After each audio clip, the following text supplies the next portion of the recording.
நம்ம ஸ்ரீகுமரன் தங்க மாளிகை ட்ரிபிள் ஸ்டார் திட்டத்தில் நீங்களும் ஆகலாம் சூப்பர் ஸ்டார். ஸ்வர்ணதாரா பிளஸ் மற்றும் flexi digi plus. Download the SKTM jewel app today. ஆற்றுவதற்காக வருகின்றிருக்கின்றார்கள். ஆட்சி பொறுப்பேற்று 4 ஆண்டுகள் முடிந்துவிட்டன. ஆனால் ஒரு ஆட்சியினுடைய வெற்றி என்பது அந்த 4 ஆண்டு காலத்திலே மக்களிடத்திலே எந்த விதமான வெறுப்பு அலையும் இல்லாமல் ஆதரவு அலையோடு ஒரு ஆட்சியை நடத்தி செல்ல வேண்டும். அப்படிப்பட்ட ஆதரவு அலையோடு ஆட்சியை நடத்தி செல்கிற ஒரு முதலமைச்சர் தான் நம்முடைய மாண்புமிகு தமிழ்நாடு முதலமைச்சர் அவர்கள். இன்றைக்கு அவர் கொண்டு வந்திருக்கிற திட்டங்கள் அத்தனையும் நேரடியாக மக்களுக்கு பயன் பெறக்கூடிய திட்டங்கள். நீங்கள் நன்றாக எண்ணி பாருங்கள். 2021 மே 7ஆம் தேதிக்கு முன்னர் அரசு பஸ்களிலே உங்களுக்கு கட்டணமில்லாத பேருந்து வசதி இருந்ததா? இன்றைக்கு மகளிர் விடியல் பயணம் என்கின்ற அந்த பயணத்தை தலைவர் கலைஞருடைய பெயராலே தந்து இன்றைக்கு நீங்கள் அத்தனை பேரும் அரசு பேருந்து நகர பேருந்துகளிலே கட்டணம் இல்லாமல் எந்த ஊருக்கு செல்லுகின்ற அந்த உரிமையை அந்த பேருந்தினுடைய உரிமையாளராக உங்களை ஆக்கி தந்திருப்பவர் நம்முடைய மாண்புமிகு தமிழ்நாடு முதலமைச்சர். இது எந்த காலத்திலாவது எந்த மாநிலத்திலாவது நடந்திருக்கா? அதன் மூலமாக ஒரு சகோதரிக்கு மாதம் ஒன்றுக்கு குறைந்தபட்சம் 1000 ரூபாய் மிச்சம் கிடைக்கிறது. உண்மையா இல்லையா? நாங்கள் பழனிசாமியை போல பொய் பேசுகிறவங்க இல்லை, உண்மை பேசுகின்றவர்கள். எனவே எண்ணி பாருங்கள். அதை போல மகளிர் உரிமை தொகையாக 1000 ரூபாய் உங்கள் கைகளிலே கிடைக்கிறதா இல்லையா? அது டைரக்டாக உங்கள் அக்கௌண்ட்டுக்கு வருது, இடைத்தரகர்கள் கிடையாது. அதே போல உங்களுடைய மகனோ மகளோ அரசு பள்ளிகளை படித்து விட்டு உயர்கல்வி படிக்கின்ற பொழுது புதுமை பெண் திட்டத்திலோ தமிழ் புதல்வன் திட்டத்திலோ உங்களுக்கு மாதம் 1000 ரூபாய் அவர்கள் கையிலே கிடைக்கிறதா இல்லையா? என்றைக்குமே மகளிர் சுய உதவி குழுக்களுக்கு புத்துயிர் தருகிற அரசு நம்முடைய மாண்புமிகு தலைவர் தளபதியினுடைய அரசு. அதை போல தலைவர் கலைஞருடைய அரசு கொண்டு வரப்பட்டதுதான் மகளிர் சுய உதவி குழுக்கள். இன்றைக்கு அந்த மகளிர் சுய உதவி குழுக்களுக்கு மீண்டும் இன்றைக்கு புத்துயிர் தந்து ஒரு பெண் தன் சொந்த காலிலே நிற்க முடியும் என்கின்ற அந்த நிலையை மீண்டும் தமிழ் மண்ணிலே உருவாக்கி இருக்கிற தலைவர் நம்முடைய மாண்புமிகு தமிழ்நாடு முதலமைச்சர் தலைவர் தளபதி அவர்கள். எனவே நாங்கள் ஆட்சிக்கு வர்ற போதெல்லாம் பெண்கள் கையிலே காசு இருக்கு. உண்மையா இல்லையா? இன்னைக்கு 2021 மே 7ஆம் தேதிக்கு முன்னால ஒரு சகோதரியை பார்த்து ஒரு 100 ரூபா கொடு 50 ரூபான்னு கேட்டா இந்த கையில காசுல போயான்னு சொல்லக்கூடிய நிலை.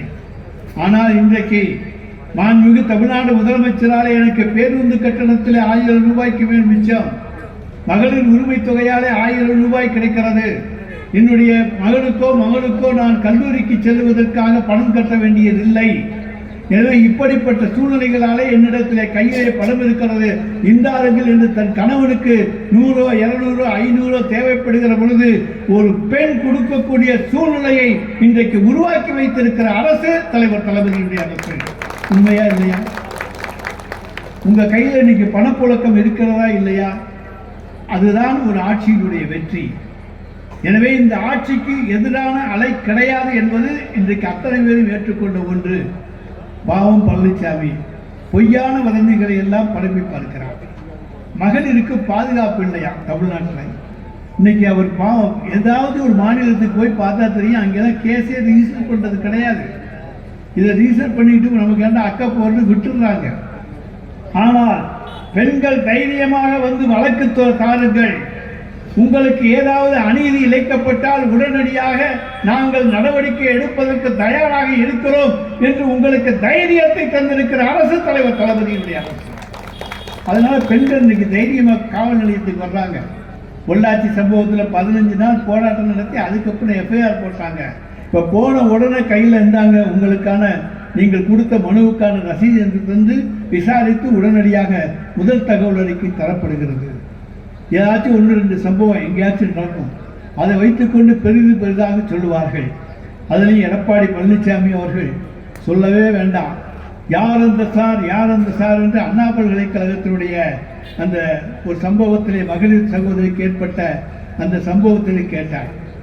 நீதிமன்றமே சொல்லிவிட்டது, இங்கே வேறு யாரும் 3வது நபர் கிடையாது. அவர்களுடைய அறிவியல் பூர்வமாக நிரூபிக்கப்பட்டிருக்கிறது. அந்த அலைபேசியிலே இருந்து வேறு யாருக்கும் அங்கே இருந்து தகவல் செல்லவில்லை, யாரோடும் அவர் பேசவில்லை.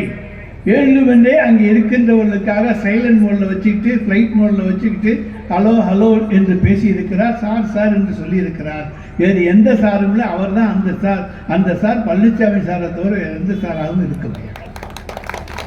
எனவே இல்லாத பொய்களை சொல்லி மக்களை குழப்ப பார்க்கிறார்கள், மக்களை பயமுறுத்த பார்க்கிறார்கள், அச்சுறுத்த பார்க்கிறார்கள். பாதுகாப்பு இல்லைன்னு சொல்லிட்டா பெண்கள் வெளியே வர மாட்டாங்கன்னு நினச்சிக்கிட்டு இருக்காரு. தமிழ்நாட்டு பெண்கள் கெட்டிக்காரங்க, எங்களுக்கு பாதுகாப்பு இருக்கையா, நான் ராத்திரி 12 மணிக்கு போவேன்னு சொல்லி நிரூபித்து காட்டக்கூடிய பெண்கள் நீங்கள் என்பதை அவர்கள் மறந்து விட்டார்கள். எனவேதான் இன்றைக்கு பெண்களுடைய ஆதிக்கம் இன்னைக்கு வர வர அவங்களுக்கு பயம். மகளிர் ஓட்டு வங்கி பூரா நம்மளை விட்டு போயிடுச்சே, அதனால ஏதாவது ஒரு அச்சுறுத்தல்களை, பொய்யை, வதந்தியை கிளப்பி விடுவோமா, அதுக்கு சந்தர்ப்பம் கிடைக்காதா என்று பார்க்கிறார்கள். எதுக்கும் சந்தர்ப்பத்தை மாண்புமிகு தமிழ்நாடு முதலமைச்சர் தரமாட்டார். கவலையே படாதீங்க. ஒரு மாணவன் சொன்னான், அதாவது பழனிசாமி முதலமைச்சராக இருக்கிற பொழுது அவருடைய ஆசிரியர் கேட்டார், கம்பராமாயணத்தை படிச்சிருக்கேன். இல்லைங்க நான் படிக்கலைங்க. ஏன்? புஸ்தக கடையில் போய் கேட்டேங்க, அந்த புஸ்தகம் கிடைக்கலையா அப்படின்னா. ஏண்டா கிடைக்கல? இந்த தான் நான் தான் கையில் வச்சுருக்கேன், எல்லா கடையிலையும் கிடைக்கிது, நீ என்ன? ஆனால் நீங்கள் வேறு தமிழ்நாடு முதலமைச்சர் எடப்பாடி பழனிசாமி சொல்கிறத கேட்பீங்களா, நான் நீங்கள் சொல்கிறத கேட்குறதான்னா? ஏண்டா அவர் என்னடா சொன்னார்? அவர் சேக்கிழார் எழுதிய கம்பராமாயணம்னு சொல்லியிருக்காரு.